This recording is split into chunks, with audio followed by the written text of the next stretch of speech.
Purihin ang Diyos. Magandang araw ng linggo. Na-miss ko yata. Halos isang buwan akong isang buwang nagpahinga. Ayan, inayos na ng Lord ang aking boses. Kaya kahit medyo pa-high pitch. Pa-high pitch. Sa kabutihan ng Diyos. Ayan, magandang maulan na linggo. Ayan, praise God. At mamaya po makinig po tayo sa atin pong announcement patungkol po sa 46th anniversary ng JIL Church Worldwide. Praise God! Sa darating na Sabado na po yun. Ibig sabihin, sa next Sunday wala po tayong service, pero lahat po tayo ay makikiisa sa pagsasaya, pagpepiesta, pagpapasalamat sa ating Diyos sa darating na Sabado. Ayan, ang ating pong tema sa buwan ng October. October na pala. Ayan, October ano na ngayon? 6 na, no? Praise God. At ang ganda ng ginagawa ng Diyos. Ang ating pong tema ngayon, Revival, a call to uphold the vision of a glorious church. Pwede po ba nating basahin ng malakas at may conviction? Ready? Go!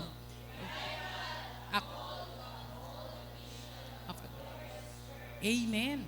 Saktong-sakto po sa 46th anniversary ng JIL Church na ang atin pong pangarap, pangitain at naisin ay ang isang simbahan na kung saan ay naroroon ang panawagan ng Diyos na magbalik buhay, revive, di ba? Yung mga nasa ospital, pag medyo parang nawawala-wala ang buhay, nire-revive. Dinudugtungan ng buhay. Binubuhay ulit yung puso, no? Na para magkaroon ng life. O pagbabalik sigla o pagbabalik buhay. At ang sinasabi diyan, yung call, panawagan. Ibig sabihin, talagang ginigising ang mga mananampalataya, ang simbahan ng Diyos. At ngayong pagkakataong ito, sabi diyan, a call to uphold the vision of a glorious church. Pag sinabi po natin to uphold, ibig sabihin to confirm, to support or maintain. Mapanatili, mapanindigan, maitaas mo. Ano po yun? Yung vision. Ano po ba ang vision? Pangitain. Hindi lang yan basta pangarap dahil ang vision, ang pangitain, ang divine vision ay galing sa Diyos. Amen? Yan, parang pwede na nating maitutumbas sa pangarap. Kaya lang minsan yung mga pangarap natin, yung medyo may kasamang greed, di ba? Pansarili. Pero ito ibang klase, noble, divine vision na binigay ng Panginoon at sinabing glorious church, no? Maluwalhati. Mamaya, pag binasa po natin, mas madidefine po ano po ba yung glorious church. Kaya pag sinabing glorious church, marked by great beauty and splendor. Sobra ang ganda. Yung kariktan niya, no? Yung word nga na ginagamit ko ay marilag. No? Beautiful, splendid, no? Talagang great beauty. Yun po yung simbahan na gusto ng ating Panginoon. Alam niyo po, pag pinag-uusapan po natin ang temang ito, ang church po, o ang tinawag sa Greek word ecclesia, the called out ones, ito po ay ang kalipunan ng mga mananampalataya na niligtas, tinubos ang banal na dugo ng ating Panginoon, tinawag mula sa kadiliman, papunta sa kaliwanagan ng ating Panginoong Yesus. At ang simbahan ay hindi po building. Yan. Church building. Yun po ang tama. No? Kaya na syempre, pag sinabi, saan tayo magkikita? Sa church. Yan. Syempre, hindi na natin dinudugtungan ng building. Kundi, ang church po ay tayo yun. At pag tinawag na church, it can refer to you as one. No? Ikaw mismo ay church. Dahil sabi nga ng Korinto, no? Ikaw ay templo, ang iyong katawan, templo ng Panginoon. Ikaw mismo, yung church. At ang kalipunan, yung universal church na tinatawag ng Panginoon na gusto niyang madatnan na perfect, talagang glorious, radiant church, ayun po ang lahat ng mananampalataya sa buong mundo. Ayan. Na sabi nga doon sa babasahin natin ay napakaganda po. Yan po ang tema natin ngayong buwan po ng October. Basahin po natin ang Ephesians chapter 5, verse 26 to 27. Yan. Kapag meron po tayong nakitang verse dyan po sa ating slide, pwede nyo na po akong sabayan kahit hindi po ako magbigay ng 1, 2, 3, go. Okay po yan? Okay po, Ephesians chapter 5, 26 to 27. Sabi po dyan, that He might sanctify and cleanse with the washing of water by the word, that He might present it to Himself a glorious church, not having spot or wrinkle or any such thing, but that it should be holy and without blemish. Ang talata pong dyan ay sinasabing a glorious church, not having spot or wrinkle or any such thing, but holy and without blemish. Kaya nga po, no, yung sinabi pong a vision of a glorious church, mamaya dadaanin po natin ang vision ng GIL Church Worldwide. Ang divine vision po is the future seen in the present and built from the past. It inspires, direct, and brings transformation. Hindi lang po ito, pag sinabing pangitain, na galing sa Panginoon o divine vision, hindi lang po ito basta pangarap, no, panaginip, kundi ito po ay isang pangitain na mangyayari na nakikita mong mangyayari sa hinaharap, pero ngayon pa lang, nakikita mo na magaganap na nagaganap na. At sinimulan mo na itong itayo, ganapin, o gawin yung papunta doon sa vision na yun since in the past. Dahil ang divine vision, ito po ay nagbibigay ng inspirasyon. Ano yung inspirasyon? Ibig sabihin, kahit anong difficulty, nakakaya mo lahat ng bagay. Ang vision, ganun ang kanyang trabaho, pangitain. Na para hindi ka gumigive up, hindi ka titigil. No? Sabi diyan, it directs, nagbibigay ng direction, hindi ka madidistract. Anything na walang patungkol sa vision, hindi mo yan iintindihin o makakasagabal sa'yo. At ang isang mahalaga ron, it brings transformation. Ang dala ng isang pangitain mula sa Diyos ay kayang baguhin ang bawat isang mananampalataya. Kayang baguhin ang sitwasyon ng mga mananampalataya para lang makapagbigay ng kaluwalhatian sa Panginoon. As God's glory is reflected in the righteousness of His bride, who is patient and fearlessly ready to be caught up to meet the Lord in the air and be with the Lord forever, we pursue to live a life that is blameless, without spot or blemish, and thus fulfilling the vision of a radiant church that is ready to be raptured. That is the vision of a glorious church live out daily. Dahil nga po ito ay isang panawagan, nagisingin po tayo ng Diyos, bigyan ng buhay at sigla ulit ang ating pananampalataya at paglilingkod sa Panginoon. Ang nais ng Diyos, yung pangitain na yan, no? Na ang simbahan ng Diyos ay maging isang ubod, ganda na simbahan o iglesia ng Diyos, mga mananampalataya, yung ready ng, kumbaga, at anytime masasabi, Lord, ready na ako sa rapture, di ba?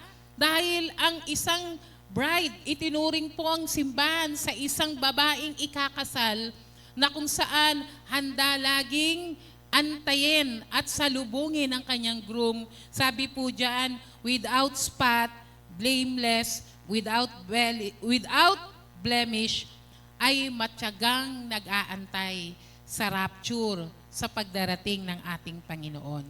Kaya nga po, no, sabi po diyan, ang simbahang nagniningning na handang salubungin ang ating Panginoong Yesus sa ere, sa rapture. Kaya't ang vision, ang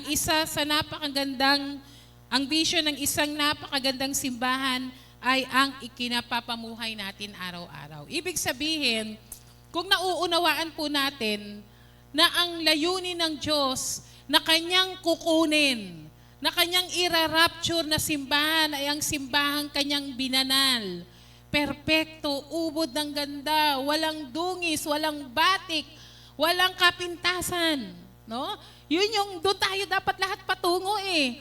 Sa mga panahon na ngayon, imperfect. Pero ginugusto at pinagsusumikapan nating maging perfect. Di po ba? Because our God is, our Father is perfect. Kaya ang mga anak ng Diyos, hindi yan humihiwalay sa Diyos. Dahil ang iyong direksyon, ang iyong pangitain, ikaw ay bahagi, ikaw mismo ang simbahan ng Diyos at ang kabuuan ng lahat ng mga mananampalataya ay ang simbahan na pinerpekto, binanal ng ating Panginoon. Palakpakan po natin ang Lord. Praise God. Kaya kung naiintindihan po natin yon, yung araw-araw nating pamumuhay na re-reflect yung vision. Kaya sa binasa natin kanina sa verse na yan, sabi diyan, no, to make us holy and pure, cleansing us through the showering of pure water of the Word of God. Ano po yung ibang ng glorious church? Radiant, nagniningning, beautiful, napakaganda, banal, walang makikitang kapintasan. Ano po sabi ng naunang talata, no? Si Jesus, He died to make the church holy. Dahil ang gusto niya, yung bride, yung body of Christ, yung church, is in all her beauty. Kaya nga po, ang ganda, no? Vision. Na ngayon, lately na inaaral ko po ito, na sa totoo nga naman, Lord, kapag nasa puso natin yung pangitain ng Diyos, kung sino at maging ano tayo sa hinaharap, walang pwedeng makapigil eh. Walang pwedeng maging hadlang. Hindi ka madidistract. Madistract ka man for a while o minsan napapatigil ka, bumabagal ka, pero magpapatuloy ka. Bakit? May pangitain ka eh. May binigay na vision sa iyo ang Lord. Hindi na matitinag yun. Di po ba? Ang trabaho mo na lang, makarating doon sa katuparan ng vision. Amen po ba? Palakpakan natin ang Panginoon. Kaya ang ganda-ganda po, no? Kaya nga sa atin pong mga seminar, meron po tayong MBB, no? Mission, Vision, Core Values. Para nauunawaan natin, bakit nga ba? Bakit para saan pa? Para saan ba ang simbahan na ito? Para saan ba na nandito ako at kasama nila? Ano po ba ang Glorious Church? Ang sabi po dyan, no? Nasa next slide. Blameless, without spot, without blemish, tama po ba? Yan, mali ako. Sige, balik ka doon sa unang slide. Introduction, ayan. Sabi po dyan, Christ as the head of the church, loved the church and gave Himself up for her.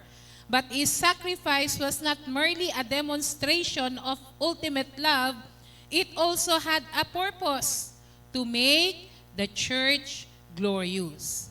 Sabi po dyan, no, si Kristo bilang ulo ng iglesia, mahal niya ang simbahan. Mahal niya ang mga mananampalataya. Sa pagmamahal niyang ito, ay ibinigay niya ang kanyang buhay para sa kanya. Doon po sa verse 29, 25, no? Yung part po doon, husband, love your wives as Christ loved the church and gave Himself for her, no? Ibig sabihin, ibinigay ni Jesus ang kanyang buhay para sa iglesia. Ngunit ang kanyang sakripisyo ay hindi lang para ipakita ang kanyang dakilang pag-ibig. Hindi niya ibinigay ang kanyang buhay para lang for the sake of showing or demonstrating His love for us. Ito ay para sa isang dakilang layunin, upang ang kanyang simbahan ay maging isang simbahan na maluwalhati, walang bahidungis, puspos ng kagandahan. Kapag binabanggit po natin again, no, yung word na church, word na simbahan o iglesia, it also refers to you as a person, as a Christian. Nagkakaintindihan po ba tayo? At syempre sa atin, sa kabuuan ng simbahan na tinawag ng Panginoon. Meron ding purpose kung bakit si Jesus ipinakita niya kanyang pag-ibig sa atin. Yun ay para ang simbahan sa kabila ng pagpapakita ni Jesus ng kanyang pagsakripisyo, ng kanyang buhay para sa church, para sa iyo, para sa mga mananampalataya, ay maging isang simbahan tong napakaganda. Bakit? Kasi nga naman, kung titingnan po natin ang kalagayan natin, hindi naman talaga tayo kaibig-ibig. Hindi tayo katanggap-tanggap. Pero merong Diyos na makapangyarihan sa lahat. Ibinigay ang nag-iisang anak si Jesus na matay sa krus ng Kalbaryo para kanino? para sa ating mga pangit. Di ba? Para sa ating walang makitang kagandahan na puno ng kasalanan. Binigyan tayo ng pagkakataon na magsisi sa ating kasalanan at lumapit sa ating Diyos, tanggapin ang kanyang pagpapatawad at tanggapin ang regalo ng buhay na walang hanggan. Amen? In return, ang kanyang simbahan sa kabuuan ng pagpapasalamat nito ay merong vision na binigay ang Lord sa bawat simbahan, sa bawat mananampalataya, na pagsusumikapan mo ang iyong buhay na maging buhay na napakaganda. Buhay na walang batik, buhay na walang dungis, buhay na magbibigay ng kaluwalhatian sa Panginoon. Amen! Palakpakan po natin si Lord. Praise God. Kaya nga po, no, kapag binalikan po natin yan, a glorious church is blameless, without spot, sabi sa next slide, without blemish, a bride of Christ ready to be raptured. Christ-like in the imitation of the one true standard of perfection. Ano nga ba ang glorious church? A glorious church evangelizing that. Mamaya babalikan natin yan. No? Sabi diyan, walang bahid dungis. Bakit? Hindi naman talaga tayo mapa-perfect. But because of the blood of Jesus, sa lahat ng tumanggap kay Jesus at tinanggap ang sakripisyo ni Jesus sa krus ng Kalbaryo, sa kanyang pagsisisi sa kanyang kasalanan, bibigyan at papatawan siya ng Panginoon ng kapatawaran. Amen? Amen po ba? Alam niyo, napakahirap ibigay ang forgiveness na yan eh. Dito na nga lang po sa mundo natin. Pag nagkasala ka sa isang tao, hindi ka agad-agad mabibigyan ng patawad. Maging pag nagkasala ka sa batas, hindi rin basta-basta ang pagpapatawad. May katumbas na bayad yun. Pero si Jesus, inako niya nga ang lahat ng kabayaran sa ating kasalanan. Amen po ba? Sa pagtanggap mo kay Jesus, sa ginawa niya sa krus ng Kalbaryo, kaya tayong pagandahin ng Diyos. Kaya niyang gawin tayong walang dungis, walang batik, walang kulubot, banal, at walang kapintasan. Isang Kristiyano, isang simbahan na puspos ng kagandahan, marilag, handa ng marapture at umarap sa ating Diyos. Yan ang tinatawag na glorious church. Palakpakan natin ang Panginoon. Ganun ka na ba? Di ba? Ready to be raptured? Ano ba ang sinasabing walang kapintasan? Ito ay ang pagiging katulad ni Kristo. Sabi ng Matthew 5:48, since you are children of a perfect Father in heaven, become perfect like Him. Patuloy na lumalago tayo upang maging ganap sa pagiging makadiyos sa kaisipan at karakter. Baka sabihin natin, ang hirap naman yan, ang hirap namang maging perfect, ang hirap naman yung sinasabi niyo. Hindi, yung perfection kasi we are toward perfection.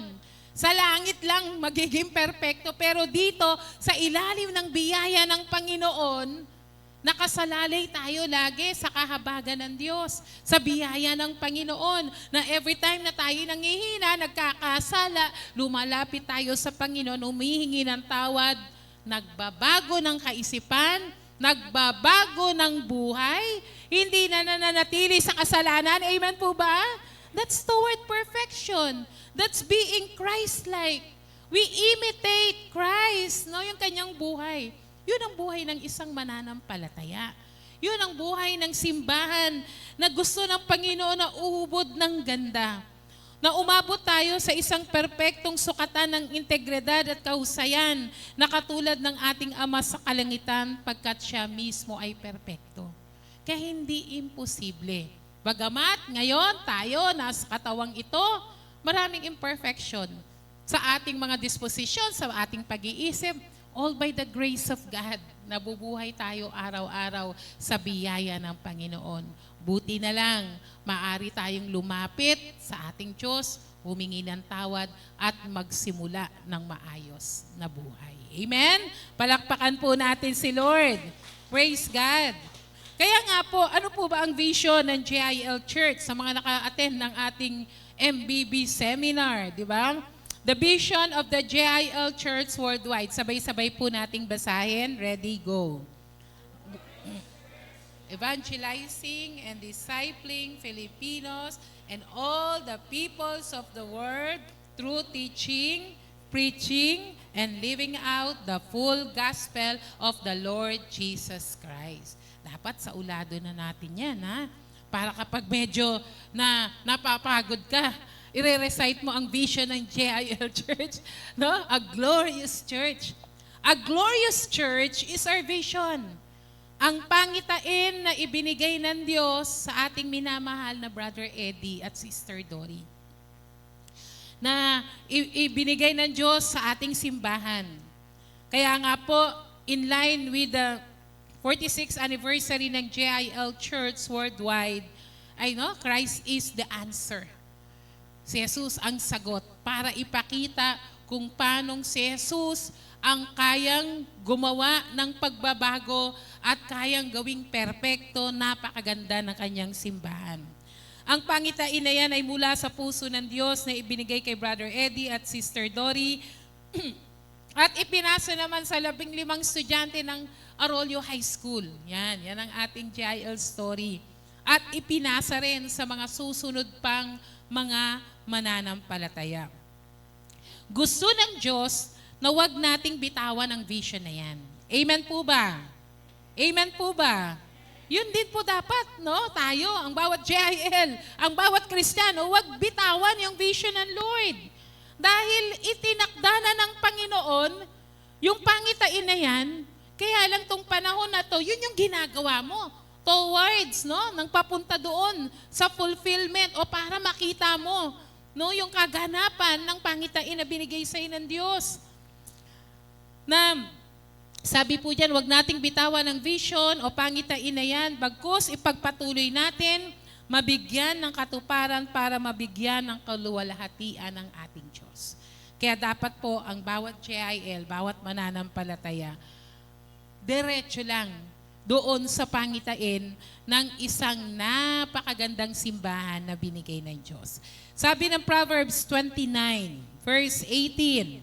Sige po, sabi dyan, where there is no vision, no redemption, no redemptive revelation of God, sige po, the people perish. But he who keeps the law of God, which include that of men, blessed, happy, fortunate, and enviable is he. Sabi diyan, kung walang pangitain, ang bayan naglalaho. Ang mga tao sumasama. Ngunit siyang nag-iingat ng kautusan ay maligaya ang taong yon. Kung walang pangitain, nagpapabaya ang mga tao, ang taong bayan. Ngunit mapalad ang sumusunod sa kautusan. Ang bansang walang patnubay ng Diyos ay puno ng kaguluhan, ngunit mapalad ang taong sumusunod sa kautusan. So pinapakita lang po sa talatang ito na may direksyon, may inspirasyon at meron pong pagbabago o transformation sa isang simbahan, sa isang mananampalataya na merong vision na galing sa Lord, na may pangitain na galing sa Panginoon. Amen? Sabi po diyan, no? Sabi po sa next, a divine vision is the future seen in the present, and built from the past. It inspires, directs, and brings transformation. Kaya nga po, no, yung Proverbs 29, pinapakita lang po ron, pag walang direksyon, walang pangitain ang isang bayan, isang simbahan, isang mananampalataya, ikaw hindi mo alam, ba't ba ako nandito? Ano ba ang purpose ko? Wala talagang magiging direksyon ang buhay. Walang magiging direksyon ang buhay pananampalataya kasi walang vision. Nagkakagulo. Pero ang isang vision na galing sa Diyos, a divine vision, is the future seen in the present and built from the past, inspires, directs, and bring transformation. Kaya ang pangitain na galing sa Diyos ay ang hinaharap na ngayon pa lang, nakikita mo na. Parang ano lang, something na nangyari na, naganap na, pero andun pa eh. Parang babiyahe ka pa. Nagigets niyo po ba? Nagigets niyo po ba? Andun na. Kaya lang malayo pa yung tingin. Kaya malayo pa. No, yung parang malayo pa yung lalakarin mo, makarating daw, pero andun na. Nagigets niyo po ba? Something in the future, pero nakikita mo na ngayon pa lang. Tanaw mo na. Amen po ba? Yun ang divine vision. Kaya yung mga ginagawa mo nung nakaraan pa, sinimulan mo na ang mga bagay na gagawin mo para makapunta ka ron sa vision na yon. Amen? Bakit? Ngayon pa lang kasi, kita mo na. Kaya lang lalakarin mo pa papunta doon sa vision na yon. Amen? Kaya dala-dala mo yung vision eh. Dala-dala mo yung pangitain na yon. Pag may pangitain ang isang mananampalataya o ang isang simbahan, meron siyang inspirasyon para magpatuloy. Hindi kayang hadlangan, hindi sumusuko. Amen po ba? Inspired ka eh. Yung mga ano nga lang natin dito eh, di ba? Pag inspired, merong crush, merong gusto, di ba? May nagmamotivate sa kanya. Ala, ang lakas. May kakaibang power, may kakaibang energy. Hindi yan basta-basta susuko. Amen? Inspired eh. Ganon din po ang trabaho ng vision. Binibigyan tayo ng inspirasyon na kahit parang gusto mo nang sumuko, kahit parang nahihirapan ka na, kahit parang ayaw mo nang magpatuloy, kahit may humahad lang, hindi ka madidisturb. Maaring titigil ka lang for a while kasi pagod. O maaring bumabagal lang, nag-iipon ng lakas. Amen po ba? Pero hindi titigil. Kasi pag tumigil ka, yung natatanaw mo, hindi mo na maaabot. Tumigil ka eh. Amen po ba? Buti pa yung pagong, kahit mabagal, aabot. No? Yung crab, kahit mabilis, pabaliktad. Pabaliktad ang lakad. Backward eh, no? Ginulo pa yung mga animals sa buhay. No? Kaya nga po, pag may pangitain ng mga Kristiyano, pag meron kang divine vision, ito na nga lang po ang maging vision mo eh, a glorious church. Ako yung simbahan na ira-rapture ng Lord. Eh sino ba yung simbahan na ira-rapture ng Lord? Maganda, perfecto, walang bayid dungis, walang batik. Amen po ba? Pag yan ang vision mo, ang mga Kristiyano at ang mga simbahan, may direksyon. Hindi na didistract. Nakafocus lang para sa katuparan ng pangitaing binigay ng Diyos. Kaya tayo, hanggat maaari po sa church, di ba? Kung meron man tayong mga gagawing mga activity, meron man tayong ilalagay ng mga programa, iisa lang po ang direksyon yan. Di po ba? Papunta roon sa yung kapuuan ng binasa natin, yung evangelizing, discipling, di ba? Evangelizing dahil yung glorious church na gusto ng Panginoon ay yung glorious church, mihina na ba ako? Ay yung glorious church na talagang nag-e-evangelize at nagdi-disciple. Hindi ka madidistract kasi may direksyon. Pag sumegway ka, balik sa vision para balik ulit. Amen po ba? Pag medyo nahiwalay ng konti, balik ulit. Amen po ba? Huwag magpatangay.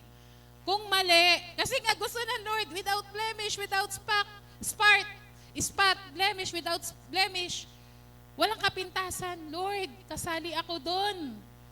Kapag nagkamali, nagkasala, napunta ulit sa kasalanan, balik ulit.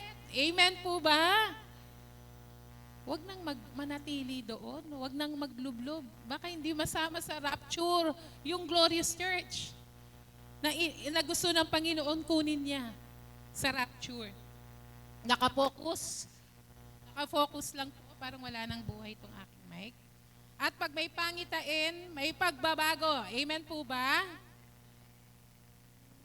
Meron pong pagbabago para sa kaluwalhatian ng Diyos. No? Andiyan po ba kayo? Ang divine vision po, no? Inspires, directs, and transforms. Pag sinabing transform, hindi na yan yung dating ikaw. Andiyan po ba kayo? Hindi na yung lumang ikaw. Pati ang simbahan, hindi rin yung dating simbahan. Hindi rin yung dating numero. Hindi pa unti, padami. Di po ba? At pag pinag-usapan ang spiritual transformation, ikaw mismo na mananampalataya, nagmamature ka. Amen? Lumalago. Hindi lang dyan 3:16 ang alam. May alam ng, John 14:6 naman. Di ba? Ibig sabihin, hindi yan tumitigil kasi nga transformation. Kapag nung dinatnan ka ng biyaya ng kaligtasan, yan ang itsura mo, taon na ang dumaan, yan pa rin ang itsura mo. Hindi na po normal yun. Kahit sa baby, di ba? Pag pinanganak ang baby, hindi naman panghabang buhay na baby at gumagapang at nakachup-chup pa rin. Di ba? Tama po ba? Tingnan nyo nga yung sarili nyo. Katabi nyo. Sarili ang titingnan. Wala naman pong may dalang dodo, no? Yung baby lang natin dito. Ibig sabihin, nagmamature, umuusad, may progreso, may nagaganap. Amen? May pagbabago sa'yo. Amen? Palakpakan po natin ang Panginoon. Yan ang glorious church. Sabi po, where is God leading us in the future? Kaya nga, para saan ba tong vision na ito ng glorious church? Divine vision are clear pictures inspired by God to a chosen people at a chosen time. Vision fulfills your purpose. Vision provides motivation. Kaya nga po, kapag may pangitain na galing sa Diyos, may vision, the divine vision from God, ang sabi po diyan, ito po ay clear picture, hindi hazy. Hindi yan yung something na parang natatanaw ko sa malayo, parang hindi eh. Sa kaisipan mo, sa puso mo, sa pananampalataya mo, malinaw na isang simbahan na ira-rapture ng Lord. Malinaw na malinaw ang ipinangakong heaven, ang kalangitan, sa piling ng ating Diyos. Amen po ba? Hindi yung something na, baka mapunta ako sa langit, baka gano'n, Baka sabi kasi nung sabi nung pastor paano kung nag-rapture, hindi ka nakakapit sa pastor?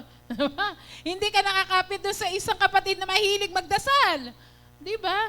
Kasi nga, ang church ay ang bawat isa sa atin. Di po ba?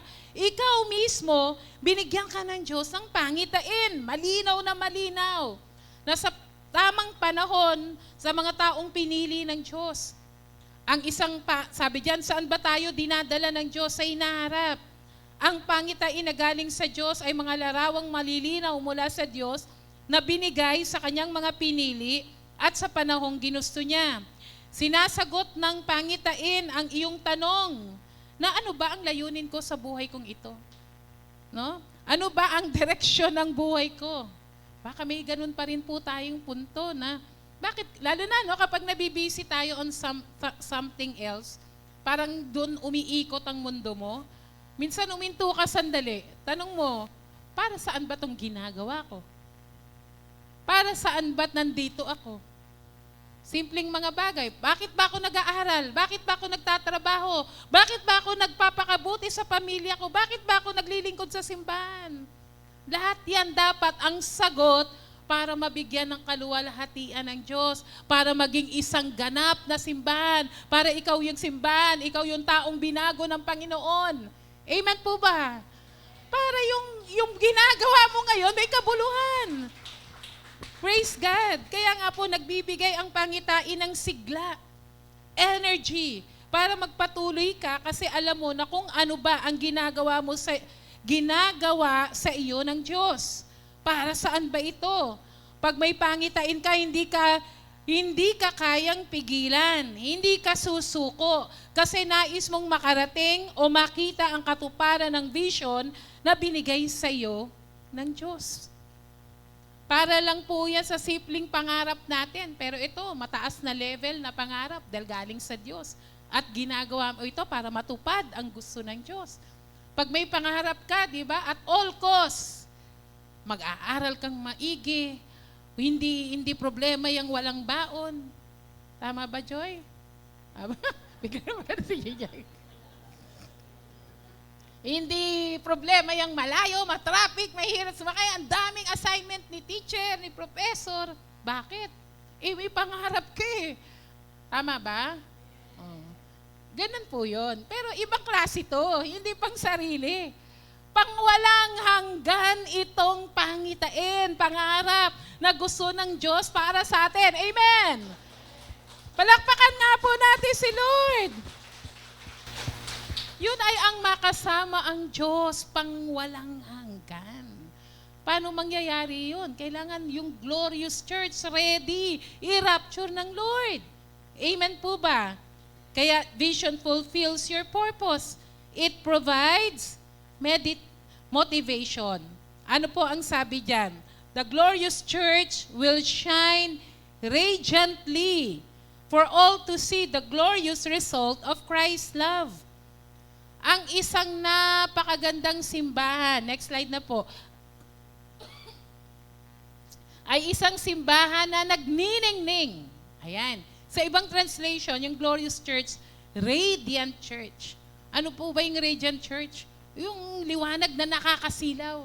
Ayan. Yung liwanag na kapag napuntahan ka nun, magliliwanag lahat. Wala nang kadiliman na makikita. Di po ba? Ganon ang klase ng glorious church ng Lord na magniningning sa lahat para makita ng lahat ng tao ang kaluwalhatian at ang pag-ibig ng Diyos. Ang pangitain ng isang maluwalhati at napakagandang simbahan, walang bahidungis, walang kapintasan, ay magningning. Grabe ang liwanag na dulot nito para lahat makita ang resulta ng napakadakilang pag-ibig ng ating Diyos. Amen? Sabi po dyan sa susunod, in our love for Christ and His love for us, His heart is beating in us. Hindi ka mapakali. Sa pag-ibig ng Diyos sa iyo at dahil gusto mong balikan ng pag-ibig din, pagmamahal ang pag-ibig ng Diyos sa iyo, ang tibok ng puso mo para sa Diyos.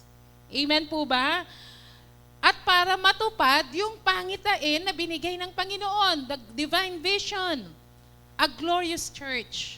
At ang glorious church po ay nag-evangelize. Is to evangelize. Kaya nga po yung ating vision, a glorious church, evangelizing and discipling Filipinos and all peoples of the world. Di po ba? A glorious church is to evangelize. Masasabi na ikaw, ang mananampalataya at ang buong simbahan ay ang simbahan na readyng i-rapture ng Lord kung ang simbahan na yon ay ginagawa ang trabaho ng pangangaral ng salita ng Diyos. Preach the gospel with the goal of winning souls. Hindi ka lang nagpre-preach for the sake na magpre-preach ako, bahala na sila kung gusto nilang makinig. Bahala na sila, titigas ng ulo nila, basta ako nag-preach. Ayan. Basta ako nag-share. Ayan. Hindi po. No, si Jesus, kaya pag nagtuturo siya, ang nakakaakit sa ating Panginoon, yung kanyang compassion.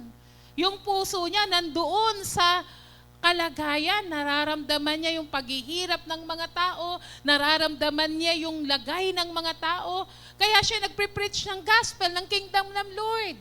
Dahil hindi kayang abutin isa-isa, maaaring makaabot tayo ng ilan, pero iba ang kayang gawin ng kapangyarihan na kung si Jesus ay magiging Panginoon at tagapagligtas ng mga tao. Amen po ba? Yun ang glorious church. Hindi tumitigil ipangaral ang salita ng Diyos. Kaya nga sabi, ang pintig ng puso natin ay ang simbahan, ipahayag ang salita ng Diyos, magakot ng mga tao, palapit sa Diyos, upang sila'y maligtas. Hanggat may buhay ka, hindi ka titigil mag-soul win. Amen po ba? Kasi sa langit, soul win na yung lahat eh. Sa lupa na lang yung may ma-harvest. Di po ba? Dahil yan ang gawain ng isang simbahang pinaganda ng Diyos. Inire-ready ng Panginoon. Kaya sabi po diyan, no, the glorious church is victorious as it brings witness and proclaim to the world that there is no challenge in life that's too difficult because Christ is the answer. Sabi po ng next slide, no? Sabi diyan, ang isang simbahan na pinaghaganda ng Panginoon ay nagpapahayag ng salita ng Diyos. At ang simbahan na ito ay matagumpay. Bakit? Kasi hindi siya titigil magdala, no, ng mga kaluluwa ng mga tao palapit sa Panginoon. Hindi siya titigil mangaral. No, yung kaya mga GIL people, ang mga Kristiyano, ang pangitain na binigay ng Diyos sa atin ay magtatagumpay hanggang habang nagpapatuloy sa pagpapakilala kay Kristo sa lahat. Kaya para sa atin, walang hamon na napakahirap gawin dahil alam natin na si Kristo lang ang sagot sa kailangan ng mga tao. Kapag bubuksan po natin ang ating mga spiritual eyes, more than sa mga material na bagay, more than sa katanyagan, more than sa anumang mga bagay na gusto nilang makuha sa mundong ito, ang kailangan ng tao ay walang iba kundi si Jesus. Dahil pag natanggap nila si Jesus, makukumpleto ang tugon sa lahat ng kanilang kailangan. Amen? Palakpakan po natin ang Panginoon. Kaya dapat daw po, hindi nawawala sa puso natin ang vision na binigay ng Diyos. Kasi pag nawala yan, baka sumuko ka, baka tumigil ka, baka tamarin ka na.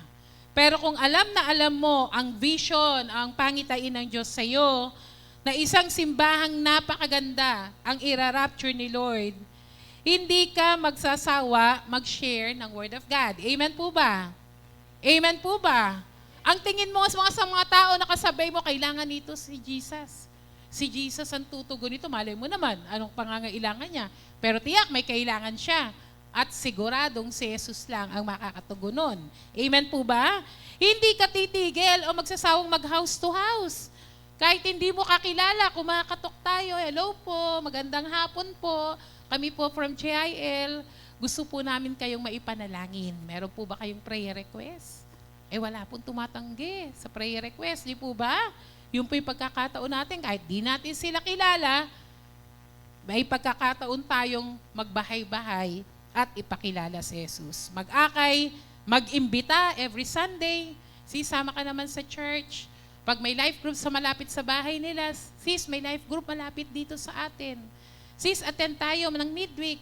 Sis, meron tayong online. Pwede kang mag-pray. Pwede tayo pag-pray yung kailangan mo. Amen po ba? Mag-iimbita ka lang eh. Huwag na tayong magsawa po doon.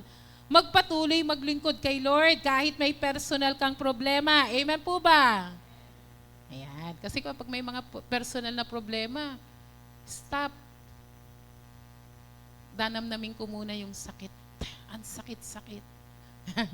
Lalo sumasakit tuloy. Di mo ba? Tumitigil. Kahit may personal na problema, medyo dadahan dahil sa nararamdaman, pero magpapatuloy pa rin. Iiyak mo lang yan kay Lord. Lumapit ka sa isang Kristiyano na mature na. Di ba? Ang pananampalataya, magpa-pray ka. Humingi ka ng tulong. Humingi ka ng payo. Wala mang may ibigay na payo, kaya namang makiiyak sa'yo. Amen po ba?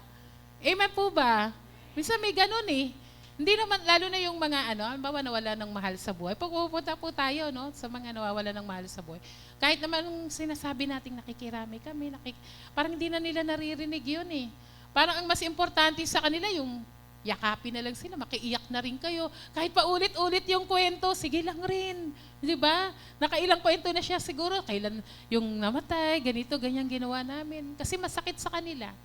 Kahit may personal na problema, magpatuloy ka sa Panginoon. Amen?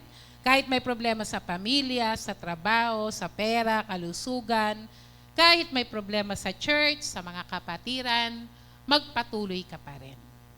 Amen po ba? Kasi pag-pray mo yan sila. No?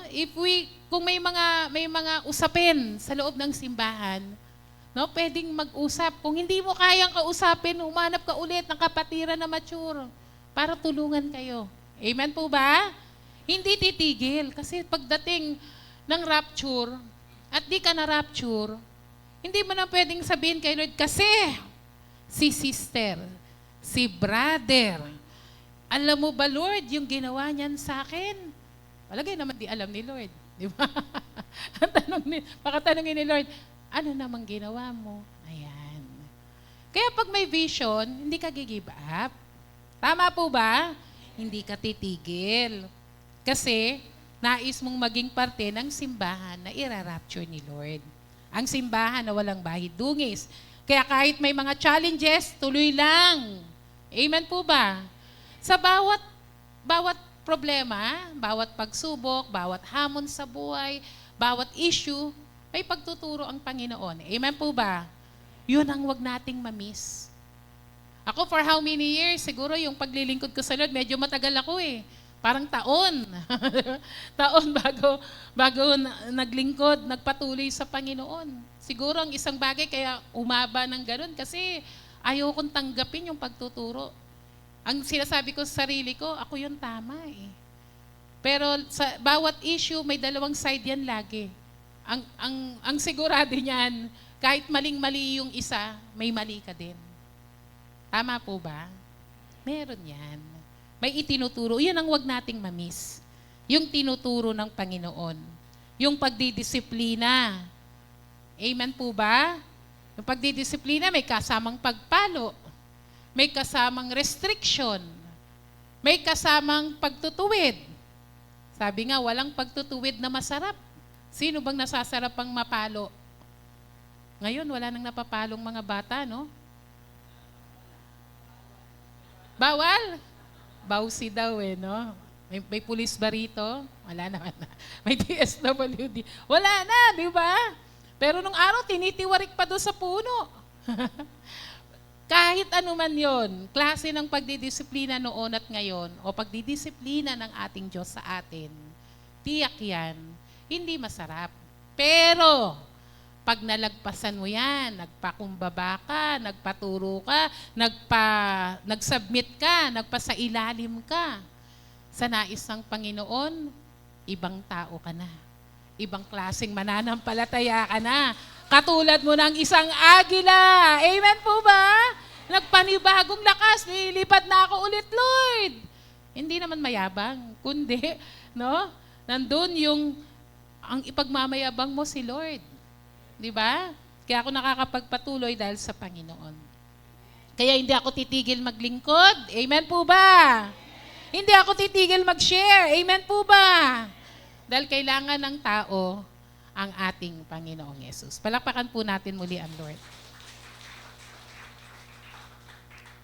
Sabi po dyan, the glorious church carries the name of our Lord and Savior Jesus. Her goal, as should be the goal of every Christian, the world over, to proclaim that Jesus is Lord in words, action, both private and public. Ang Glorious Church, dala-dala natin ang pangalan ng ating Panginoong Yesus. Amen? Kung noon may apelido ka, ngayon, yung apelido mo, may kadugtong pang apelido. Di ba? O, lagay na lang natin sa unahan, Kristiyano. Ayan, Kristiyano. Kaya pag di ba kapag dala-dala mo yung apelido mo, tapos iba yung ginagawa mo, sabihin, kala ko ba ano ka? Lahing ganito ka. Di ba? Ganyan siya sabi ng mga kamag-anak natin.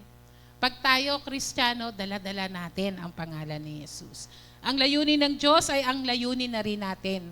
Kaya patuloy nating ipaalam sa lahat na si Jesus ang Panginoon sa ating mga gawa, kaisipan, pananalita, nasa harap ng mga tao o hindi man tayo nasa harap ng mga tao. Ibig sabihin, wala nang doble karang Kristiyano. Iba ang itsura, ibang ginagawa, iba ang iniisip, pag wala ang mga kapatiran o wala sa church. Meron pa bang ganon? Wala nang sakang na Kristiyano. Pero mayroon pa rin sakang siguro, pero yung Kristiyano. Napapunta rito yung isang paa. Yung isang paa dito, pag nasa loob ng simbahan, diretso. Meron pa bang ganon? Dapat wala na. Di ba? Isa na lang. Kasi isa na lang ang focus mo eh. Yung vision, makarating ka ron. Di po ba? Pag alam mo ang vision ni Lord na ibinigay niya sa iyo ang Glorious Church, magiging mindful o maingat ka sa klase ng iyong pamumuhay. Dahil gusto mo, isang pamumuhay na matutuwa si Jesus, marereflect si Lord Jesus. Yung klase ng iyong pagsasalita, pagsusumikapan mo ng lahat ng iniisip mo, ginagawa mo, o makikita, na iniligtas ka nga ni Jesus, na binago niyang yung buhay, may saysay ang kamatayan ni Jesus para sa iyo. Kaya ang mga mananampalataya, hindi natatapos sa pagiging born again lang. Dapat, nagmamature ka, nagpapatuloy ka.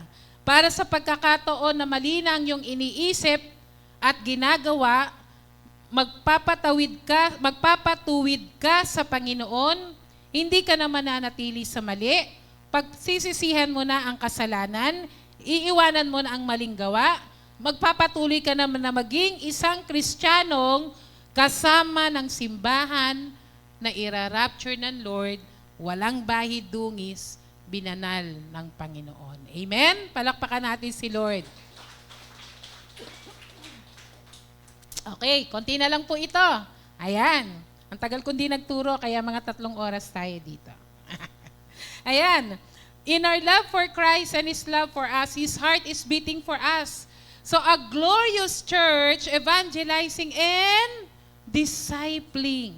The glorious church is to make disciples, equipping the believers to become like Christ. Ito po, ang isang glorious church ay nagpaparami. Gumagawa ng mga disipulo at tinutulungan nila itong lumago sa pananampalataya. Sabi diyan, tinetrain ng mga mananampalataya upang sila'y maging wangis ni Kristo, isang buhay na binago at nagtatagumpay. Hindi natatapos ito na ikaw ay maborn again lang. Magpapatuloy kang ipakilala si Jesus sa iba. Amen po ba? So, dapat wala na yung puntong, okay na yan, born again na ako eh. Okay na yan, umattend naman ako ng live. Sabi nga nila, tigil na raw natin yung live kasi hindi uma-attend. Di ba? Eh, kaya nga po binigay ng Lord ang mga live, yung mga ganyan technology, para doon sa walang kakayahang umattend. Di po ba? Hindi para kumbinsin ng mga tamad.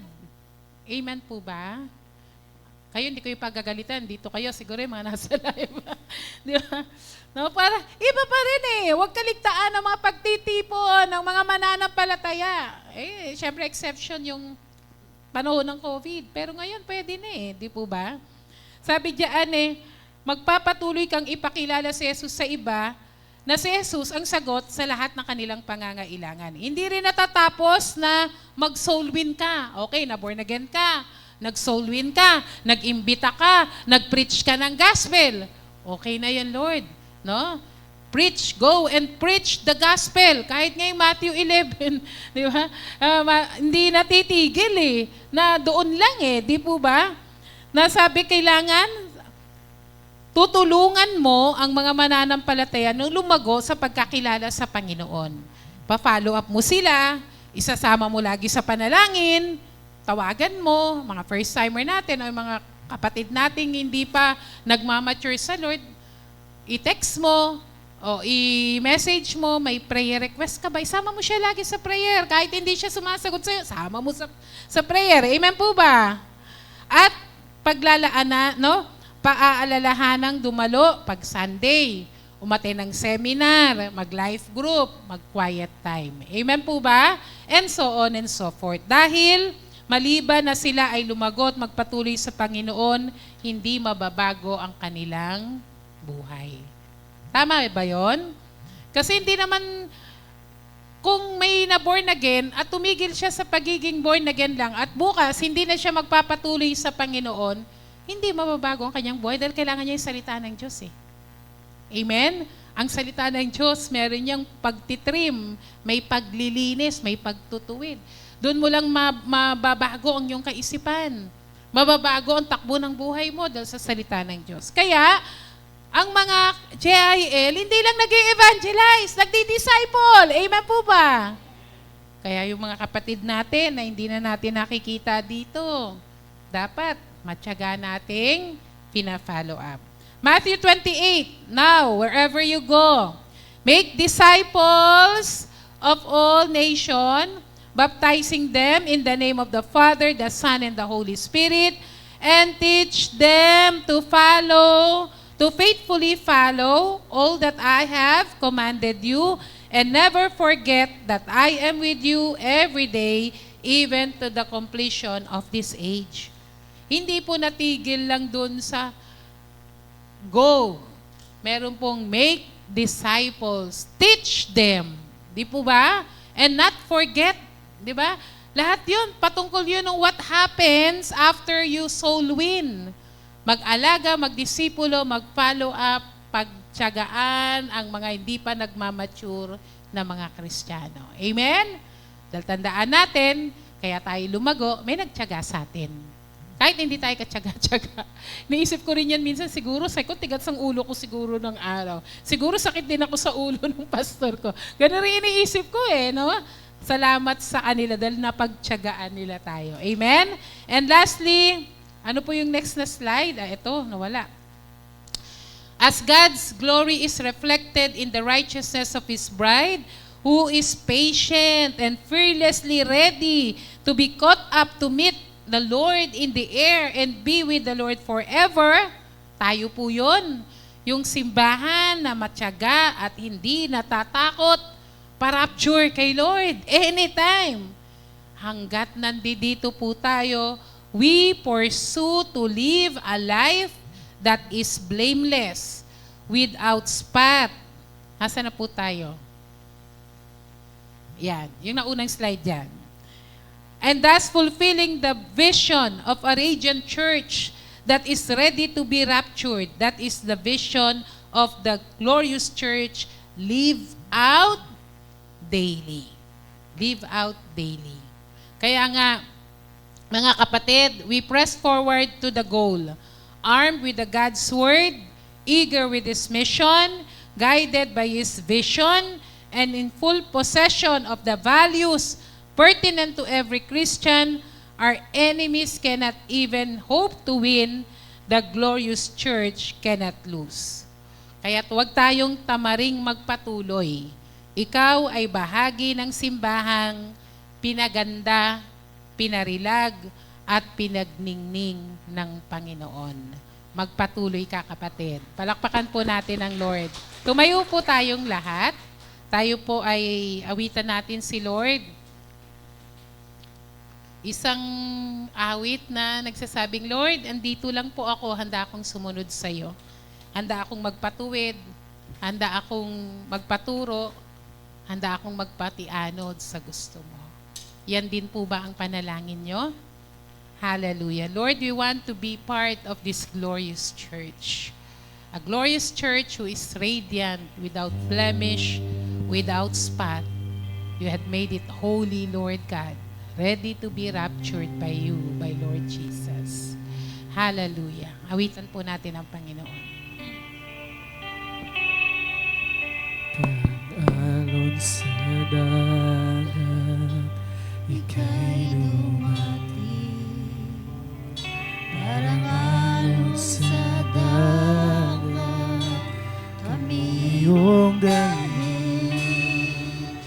Magpapatianod, kami ay ihatid. Ikaw lang ang may alam itong landasin. Minsan pa, parang alon sa dagat, Say it to the Lord. ika'y dumating. Parang alon sa dagat, kami iyong dalhin. Nagpapatianod, kami ay ihatid. Ikaw lang ang may alam nitong landasin. Hallelujah! This is our prayer.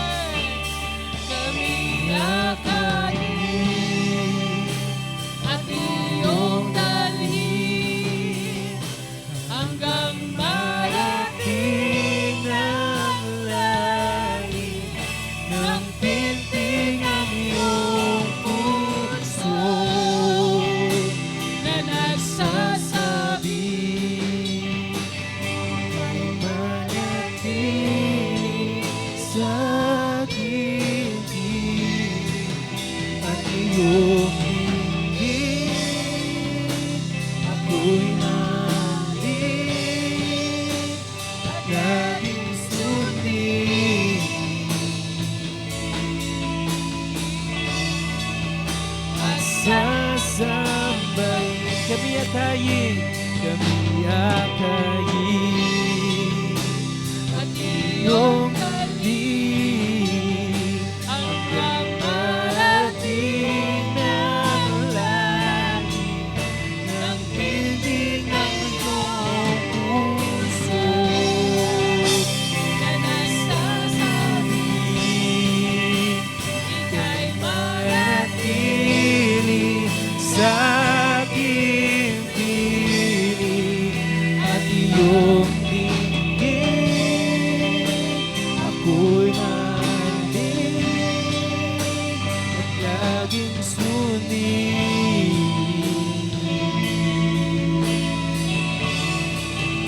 at sasambahin. Hindi mapapagod, hindi mapapagod ang puso ko. Nawitan ka, mahalin. Di magsasawa, ika'y sambahin bawat sandali. Papuri ko'y Hindi mapapagod.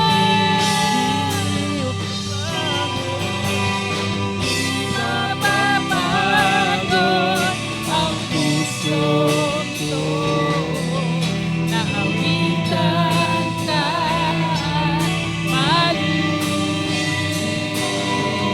Hindi magsasawa, ika'y sambahin bawat sandali. For the last time, let's allow the instrument. Hindi mapapagod.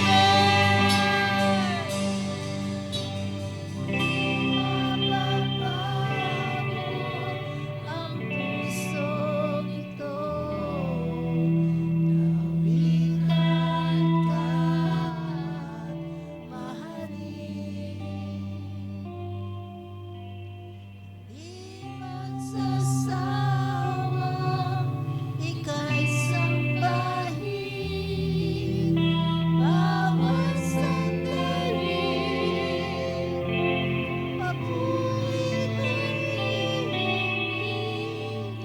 Hallelujah. As the instrument plays. Kapatid, ikaw ang nakakaalam ng lagay ng puso mo ngayon sa sandaling ito. Iba-iba rin ang naging pagsunod, paglakad natin sa Panginoon. Pero ang sigurado, hindi ito smooth, hindi ito dire-diretso. May mga pagkakataong maganda ang lalakarin, may mga pagkakataong lubak-lubak. May mga pagkakataong may hadlang. May mga pagkakataong napanghihinaan ka ng loob. Dumating na rin at siguro yung pagkakataong gusto mo nang tumigil. Pero kapatid, sa pagmamahal ng Diyos sa iyo, sa pagmamahal ni Jesus sa iyo, na ibinigay niya ang kanyang buhay sa atin, na walang silbi, puro kasalanan, madumi, rebelde sa Diyos. Tinubos tayo ng Panginoon, minahal tayo ng Diyos. Pinulot tayo ng Panginoon mula sa kadumihan at nilinis niya. Ano ba ang pwede mong maipalit? Ano ba ang pintig ng puso mo para sa ating Panginoon? Lord, naririto po kami, O Diyos, lumalapit sa iyo. May mga prayers po ang bawat isa. Iba-iba yung aming commitment prayer. Iba-iba yung gusto naming sabihin sa iyo, Panginoon. Pero Lord, anumang dumating po sa aming buhay, ang sabi mo, Lord, you are with us even to the end of this age. Huwag kaming matakot magpatuloy. Huwag kaming matakot na kahit sa kabila ng aming nararamdaman, sa hapdi ng mga sugat na ibinigay sa amin ng mga pangyayari, mga pagkakataong na panghihinaan kami ng loob, kami ay magpapatuloy, Lord, dahil sa pangitain na iyong binigay, isang simbahan Ang bawat isa sa amin, bahagi nun, ang mga Kristiyanong mga mananampalataya. Matyaga kaming mag-aantay, magre-ready para sa iyong pagbabalik sa rapture. Andyan kami, Panginoon. Pero habang nag-aantay kami sa iyo, O Diyos, baguhin mo ang aming mga buhay. Ituwid mo kami. Disiplinahin mo kami, Panginoon.